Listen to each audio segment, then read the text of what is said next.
Please subscribe to my YouTube channel.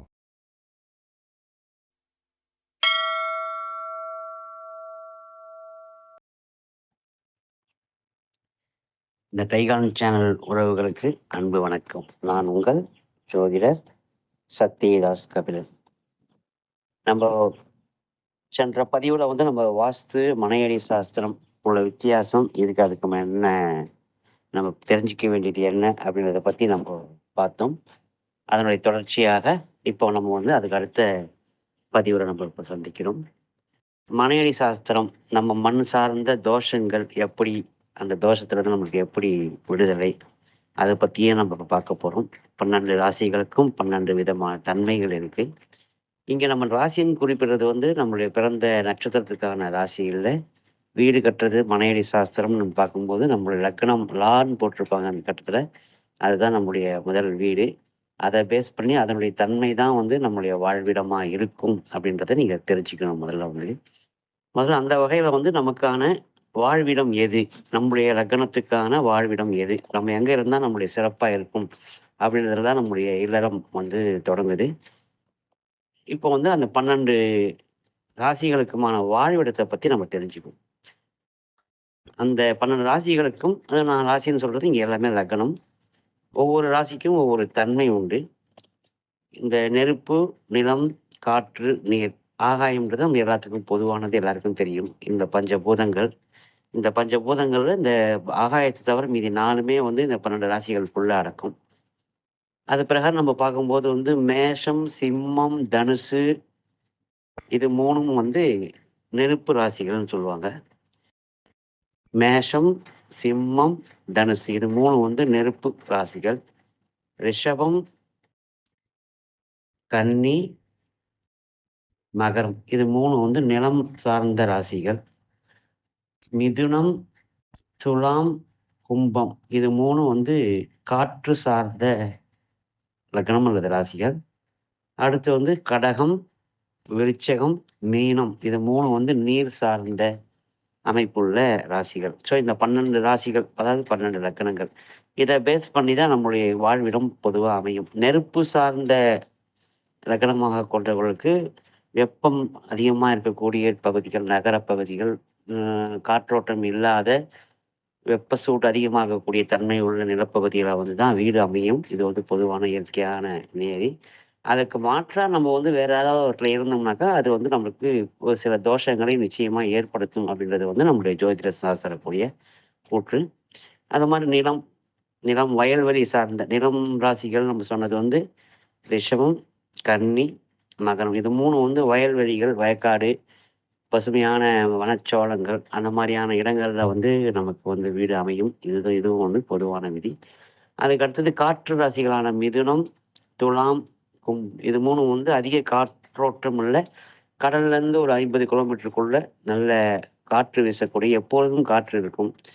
தென்மேற்கு பருவ காற்றும் சரி, வடகிழக்கு பருவ காற்றும் சரி, அவங்களுக்கு ரொம்பவே அற்புதமாக அமையும். அந்த மாதிரி அமைப்புள்ள இருக்கிற இடத்துல அவங்க வசிப்பாங்க. அடுத்தது கடகம், விருச்சகம், மீனம், இது 3ம், இந்த 3 லக்னத்துக்காரர்களும் நீர் சார்ந்த பகுதிகள், ஆறு, ஓடை, ஏரி, குளம், குட்டை, அந்த மாதிரி பக்கத்துலேயே ஒரு நீர்வீழ்ச்சி, அந்த மாதிரியான நீர் அதிகமாக இருக்கக்கூடிய ஒரு இடத்துல வசிக்கிறதுக்கான தன்மை இருக்கும். இது இயல்பாக நம்மளுடைய இந்த ராசிகள் பகுப்பாய்வு பிரகாரம் பெரும்பாலும் 90% மேலே நமக்கான இருப்பிடம், வாழ்வியல் எல்லாமே அப்படி தான் அமையும். இதுக்கு நேர்மாறாக நம்ம இருக்கும்போது நமக்கு தோஷங்களும் ஏற்படும். அதையும் நம்ம கருத்தில் கொள்ளணும். அதுதான் நம்மளோட லக்ன ரீதியாக நீங்கள் எந்த இடத்துல இருக்கிறீங்க அப்படின்றத பொறுத்து தான் நம்முடைய வீடினுடைய அந்த மனையடி சாஸ்திரம் நம்மளுக்கு வெற்றிகரமாக அமையும்ன்றதை நம்ம முதல்ல தெரிஞ்சுக்கணும். அடுத்தது பொதுவாக இந்த ராசிக்கு இந்த தசை, இந்த ராசிக்கு இந்த அமைப்பு அப்படின்ற மாதிரியான நிறைய அமைப்புகள்லாம் இருக்குது. அப்படி பார்க்கக்கூடாது. ராசிக்கோ லக்னத்துக்கோ ஏற்ற திசை நம்ம பார்க்கக்கூடாது. பொதுவாக லக்னத்துக்கு 4ஆம் வீடு தான் நம்மளுடைய வீடு அமைப்பு, இருப்பிடத்துக்கான அமைப்பை சொல்லக்கூடியது.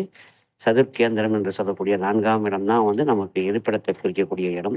ஸோ அந்த 4ஆம் இடத்தினுடைய அதிபதிக்கு ஏற்ற மாதிரி தான் திசைகள் அமையும். பொதுவாக இப்போ சந்திரனுக்கு பொதுவாக மேஷராசிக்கு 4ஆம் வீடு கடகம், அந்த வீட்டுக்கான அதிபதி சந்திரன். ஸோ அந்த சந்திரனுடைய பேஸில் தான் நமக்கு சந்திரனுடைய திசை, சந்திரனுடைய அமைப்பில் தான் வந்து உங்களுக்கு அந்த உங்களுடைய வீட்டு வாசல் திசை வைக்கணும் நீங்கள் முதல்ல புரிஞ்சுக்கணும். சந்திரனுக்கான திசை வந்து தென்கிழக்கு திசை. தெற்கு தென்கிழக்கு திசையில் வந்து சந்திரனுடைய அமைப்பு இருக்கிறதுனால வந்து தெற்கு திசையிலையோ கிழக்கு திசையிலோ மேஷ ராசிக்காரங்க வீடு அமையணும். வீடு அது வாசல் அமையணும். அந்த மாதிரி வந்து ரிஷபராசிக்கு ரிஷபராசிக்கு 4ஆம் வீடு சிம்மம். அந்த வீட்டுக்கான அதிபதி சூரியன். அந்த சூரியனோட திசை வந்து பொதுவாக கிழக்கு, நடுவீடுன்னு சொல்லுவாங்க. அது கிழக்கு. ஸோ அது கிழக்கு திசை சார்ந்த வாசல் வச்சிங்கனாக்கா வந்து உங்களுக்கு வீடு சிறப்பாக இருக்கும். மிதுன ராசிக்கு அறிவுக்கு 4ஆம் வீட்டு அதிபதி புதன். அவர் வந்து புதன் வந்து உங்களுக்கு வடக்கு வடகிழக்கு வடக்கு திசையிலோ கிழக்கு திசையிலோ நீங்கள் வீடு அமையணும். அது மாதிரி வந்து அடுத்து கடகம். கடகத்துக்கு 4ஆம் வீடு துலாம். அந்த வீட்டுக்கு அதிபதி சுக்கிரன். சுக்கிரனுடைய திசை உங்களுக்கு கிழக்கு. கிழக்கு திசையில் வீடு அமையணும் உங்களுக்கு. கடக ராசி கடக லக்கணம் கொண்டவங்க கிழக்கு திசையில் வீட்டு வாசல் அமைக்கணும். சிம்ம ராசி அல்லது சிம்ம லக்கணத்துக்கான 4ஆம் வீடு விருட்சம். அந்த வீட்டினுடைய அதிபதி செவ்வாய். செவ்வாயோடைய திசை மேற்கு. தெற்கு திசையில் உங்களுக்கு வீட்டு வாசல் அமைஞ்சதுன்னா உங்கள் வீடு உங்களுடைய இல்லம் சிறப்பாக இருக்கும், தோஷங்கள் இல்லாமல் இருக்கும் அப்படின்றது இருக்கு. அடுத்தது வந்து கன்னி. கன்னிக்கு 4ஆம் வீடு தனுசு. அந்த வீட்டினுடைய அதிபதி குரு. குருவுடைய திசை வடக்கு. வடக்கு திசையில் நீங்கள் வீட்டு வாசல் வைக்கணும். வீடு வாசல் வைக்கிற மாதிரி நீங்கள் கட்டினீங்கன்னாக்கா உங்களுக்கு சுபிஷங்கள் நல்ல யோகங்கள் அமைப்பு இருக்கும். அடுத்து வந்து துலாம். துலாமுடைய 4ஆம் வீடு மகரம். அந்த வீட்டுக்கு அதிபதி சனி பகவான். சனி பகவானுடைய திசை மேற்கு. ஸோ மேற்கு திசையில் உங்களுடைய வீட்டு வாசல் இருக்கணும். அப்படி இருந்துச்சுனாக்கா அது சிறப்பாக இருக்கும். அதுக்கு அடுத்தது விருச்சகம். விருச்சிகத்துக்கான 4ஆம் வீடு கும்பம். அதனுடைய அதிபதி சனி. அவருக்கும் வந்து அந்த மேற்கு திசை அப்படின்றதுக்கு. ஸோ அந்த விருச்சிக லக்னத்துக்காரர்கள் அவங்களும் துலா லக்னத்துக்காரர்களும் விருச்ச லக்னத்துக்காரங்களும் 2 பேருமே வந்து மேற்கு திசையில் வீட்டு வாசல் வச்சுருந்தாக்கா சிறப்பாக இருக்கும், யோகமாக இருக்கும். அடுத்து தனுசு ராசி. ஸோ அந்த தனுசு ராசிக்கான 4ஆம் வீடு மீனம். அந்த வீட்டுக்கு அதிபதி குரு பகவான். அந்த குரு பகவான் வடக்கு திசைக்கு உரியவர். ஸோ வடக்கு வாசல் வந்து உங்களுக்கு சிறப்பாக இருக்கும். எப்பவுமே வந்து நீங்கள் வீடு கட்டும்போது வடக்கு வாசல் பார்த்து நீங்கள் கட்டினா அது யோகமாக இருக்கும். அடுத்து வந்து மகரம். மகரத்துக்கு 4ஆம் வீடு மேஷம். அந்த வீட்டுக்கு அதிபதி செவ்வாய். செவ்வாய் பற்றி நம்ம ஏற்கனவே பார்த்தோம். சிம்மத்துக்கும் செவ்வாய் தான், மகரத்துக்கும் செவ்வாய் தான். அவர் வந்து செவ்வாய்க்கான திசை வந்து தெற்கு. தெற்கு பார்த்த வாசல் வந்து உங்களுக்கு சிறப்பையும் யோகத்தையும் தரும். அடுத்து வந்து கும்பம். கும்பம். கும்பத்துக்கான 4ஆம் வீடு ரிஷபம். அந்த வீட்டுக்கு அதிபதி சுக்கிரன். சுக்கிரன் பற்றி நம்ம ஏற்கனவே சொல்லியிருக்கோம். மற்ற இன்னொரு ராசிக்கும் சுக்கிரனுடைய திசை கிழக்கு. ஸோ கும்பராசிக்காரர்கள் வந்து கிழக்கு திசையில் வீடு இருக்கிற மாதிரி வீடு வாசல் வச்சு வீடு கட்டணும் அப்படின்றத நம்ம பார்க்கலாம். அடுத்து வந்து மீனம். மீனத்துக்கு 4ஆம் வீடு மிதுனம். அந்த வீட்டுக்கு அதிபதி புதன். புதன் வந்து வடக்கு வடகிழக்கு திசையை நோக்கி நம்ம வாசல் வச்சோம்னா யோகமாக இருக்கும், சிறப்பாக இருக்கும்.